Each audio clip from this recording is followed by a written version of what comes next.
Hello guys, এই দেখুন শখের ছাগল। এই হলো শখের ছাগল, এই হলো শখের পেঁপে গাছ।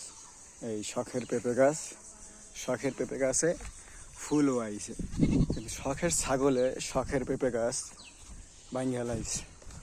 এই ছাগল বান্ধে ওই ছাগলের দড়ি একদম ভেঙে লাইছে। এটা টেংরি আসলে ভাগ্য বলো আল্লাহ মনে হয় বুঝছেই টেংরিটা দিয়েছে যে একটা গাছ ভাঙ্গে লাইছে, সাথে টেংরি রয়ে গেছে। আল্লাহর পরিকল্পনা, উত্তম পরিকল্পনা। দেখুন পেঁপে গাছটায় ফুল আসছে, সব গাছেই ফুল আসছে আলহামদুলিল্লাহ। তার ভিতরে পেঁপে গাছটা ভেঙে লাইছে।